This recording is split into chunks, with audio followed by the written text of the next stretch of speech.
Hello, everyone, and welcome back to Jonathan's Coin Toss. I'm glad to have you back. This weekend is very special for me because for the first time ever, I have my dad on the podcast. So it's very exciting. He's been wanting to do it for a while, and so have I. Both been busy, but we finally were able to sit down, put together some time, and put this thing together. So thanks for tuning in. I'm very excited for this. We're going to be talking all things sports. So without further ado, as always, let's get started.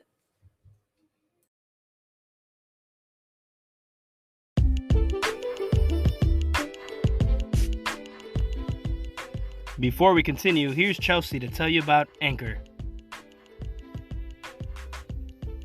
If you don't know what Anchor is, it's an app that is basically the easiest way to make a podcast. And the best part is it's free.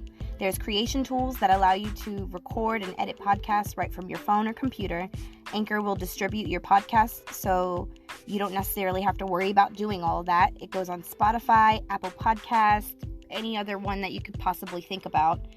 And you can make money from your podcast with no minimum listenership. So even if you are listening it to you by yourself, you can get paid from it. Everything you need to make a podcast is all in one place in the app on your phone or desktop. Download the free Anchor app or go to anchor.fm to get started.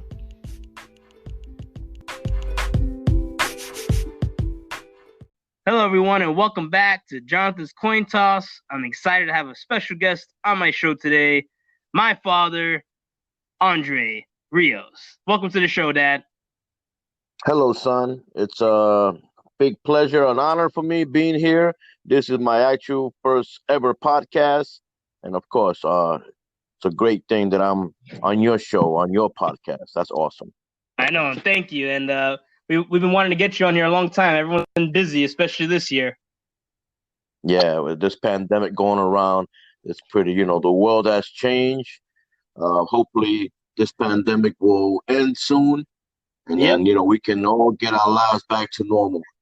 And, the whole world can come back to what it was before this pandemic struck. I know. Everything this year pretty much sucks. Can't wait for the year to end. But at least we still have sports going on right now. Yeah, I mean, it's not the sports we're accustomed to enjoying every year. But, yeah, I think that's one of the good things that's going on. It's the sports. Right. And it's keeping us involved and it's making us cheer for our teams or root against teams that we dislike or players that we dislike, so. And it's a good news every day. It's a good distraction. Yes, it is. Absolutely.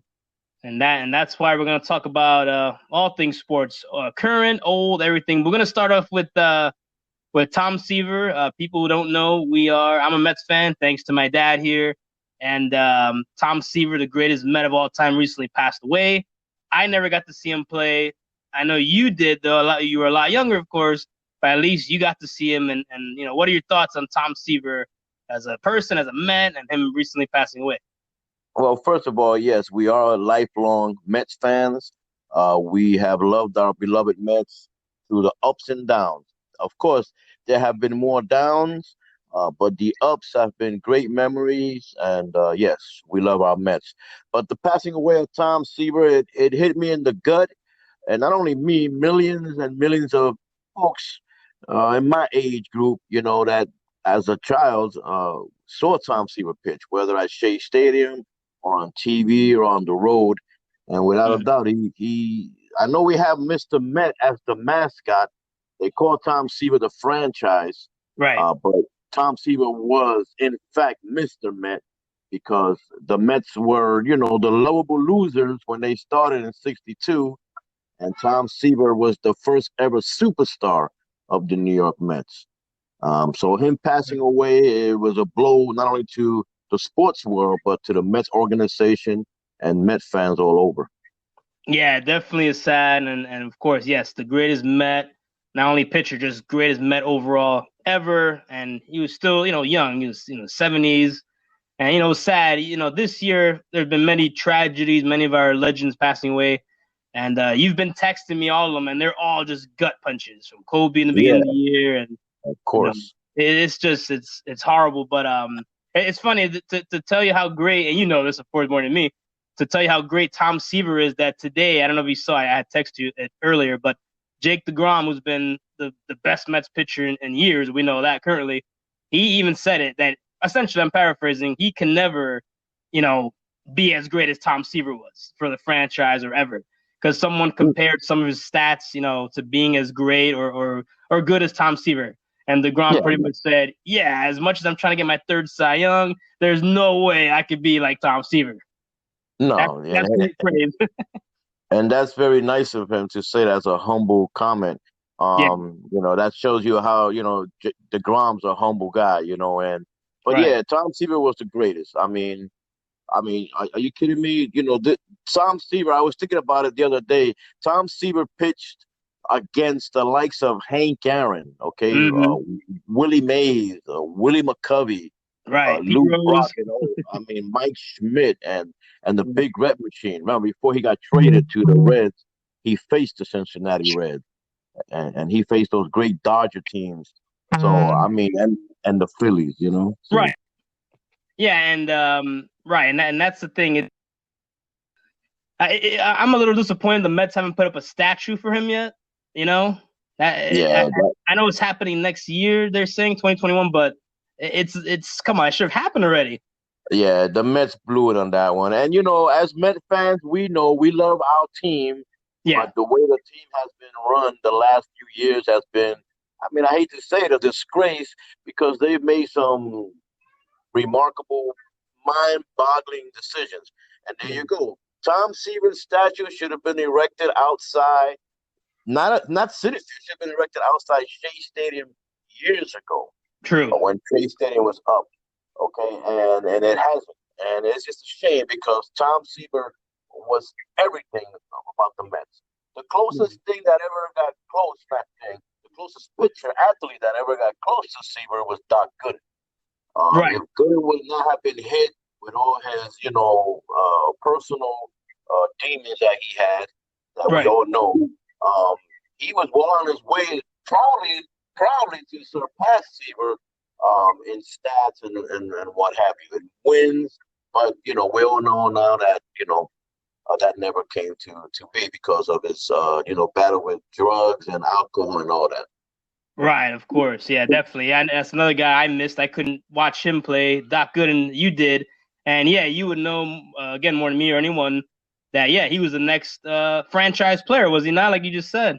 And Yeah, and now that's for me now, this generation, how I feel about Jake DeGrom. Every time he's out there, he's just dominating. I mean, it's ridiculous. The records, like today, the Phillies swung and missed, I forgot, 35 times, the most since 2008. You know, he's yeah, he's he's breaking all these records. That's why the reporters are asking, "Hey, how do you feel we put up there with Doc Gooden and Tom Seaver?" And he's like, "Thank you, but I'm not those guys." yeah. No, um, the Grom is phenomenal. He's possibly he. I mean, it's debatable. It depends yeah, who you talk to. But right. he's probably the best pitcher in baseball right now. You Oh know, yeah, I I mean, the agree. Nationals they're gonna say Scherzer, and Yeah, he's awesome. yeah, And then we got Kershaw. the Grom. And then Right. the Yankees. Come on, give me a break. Garrett Cole, what have you. Okay, the guy's been awesome the last 2 or 3 years. Okay, but say what you will, he's a power arm, but he hasn't reached the Grom status yet. He hasn't. Yeah, he's not as dominant. Right, Right. right. But I yeah, agree. all these athletes and famous people, like you said, Kobe and like Lou Brock today, Right. and that's another player that I saw in person at Shea Stadium. I saw live, Lou Brock, Yeah, when he was with the another Cardinals. legend.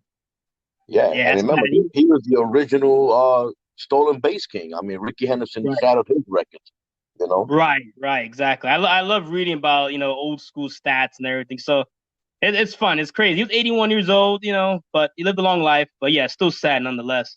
The Yeah. last thing I wanted to talk about before we talk about other sports regarding Tom Seaver, um, so I know you've told me the story many times. Tell the audience here, what were your thoughts when he got traded, when the Mets traded him? How were you feeling? Because at the time, I don't know what age you were, but of course you knew the bad trade that went down when the Mets traded Tom Terrific. Yeah, well, I was 12 years old, okay, and